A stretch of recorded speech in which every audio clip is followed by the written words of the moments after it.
recognized. Thank you, Madam Chairman. Let me remind the committee that it's Shine a Light on Slavery Day today. 40 million people around the globe are enslaved, 70% of women, 1 in 4 are children.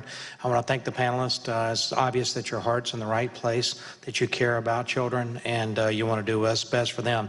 I actually supported money for the Northern Triangle countries when we had the unaccompanied children issue back during the Obama administration. I had a conversation with President Obama at the Summit of the Americas in Panama, where I told him I probably supported more money than he was asking for to deal with the problem down there, to try to stop the flow of unaccompanied children.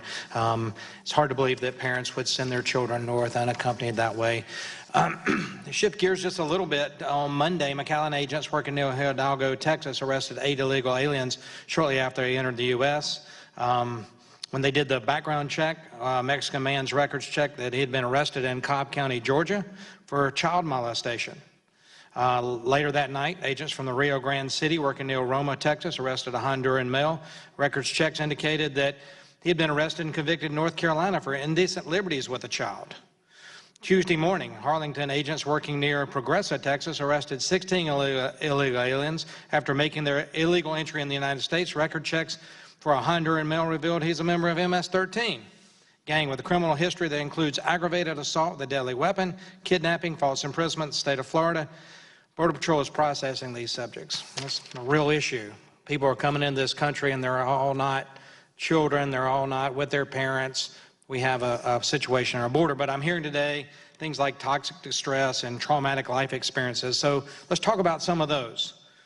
How about the traumatic life experience of having your loved one murdered by an illegal alien like Kate Stanley or Brian Terry or the David family or countless other angel moms and angel dads who will never hold their children in their arms again because of violent illegal aliens? How about the traumatic life experience of having your neighborhood taken over by MS-13, having your school terrorized by illegal alien gangs, American children raped, beaten, and murdered by MS-13 thugs? The President mentioned one in New York on the subway. First subway murder in I don't know how many years there by an MS-13 gang members.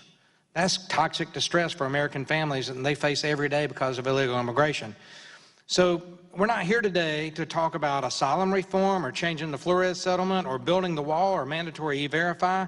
We're not talking today about illegal immigration magnets that created the incentives for illegal families to do the stupid things that endanger their kids by traveling thousands of miles across the desert to come in the country that they may or may not get asylum or citizenship from. We're not talking about the drug trafficking, the methane, the fentanyl, and the cocaine, and the marijuana that's pouring across our southern border. We're not talking about the sex trafficking today and human trafficking in general that happens along our southern border. We're not talking today about sanctuary city policies. We're not talking about the murder of American citizens on American soil by illegal immigrant thugs. We're not here to discuss how to end the crisis at our border by strengthening American security. No, we're here playing politics to muddy this president and the laws that are on the books that require what's going on. Now, I mentioned earlier today, when children are apprehended at the border, either alone or with someone, we need to make sure that that person they're with is a relative or a parent.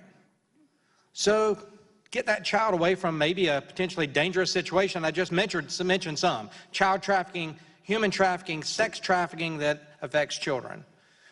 Let's separate that child. Make sure that that person is who they say they are, that there's a DNA test. Make sure that that child who's just traveled thousands of miles is healthy.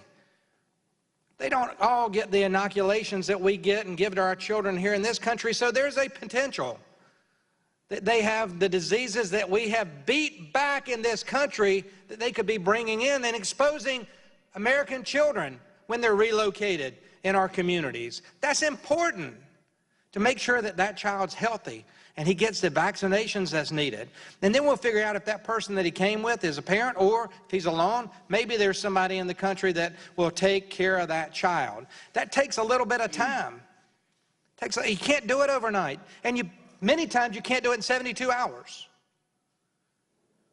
And so when I talk to the Office of Refugee Resettlement and I talk to the folks at HHS, they're doing the best they can to make sure that those kids have comfortable, safe environment to live in while we're figuring all this out. Places to kick a soccer ball and interact with other kids while we're figuring this out, because Heaven forbid we release a child into the country that ends up in Atlanta, Georgia during the Super Bowl providing a service because they're a sex slave in this country. It's hard for me to fathom that we even have that going on in this country. But it's Shine a Light on Slavery Day, and it's going on around the world, and we can put an end to it.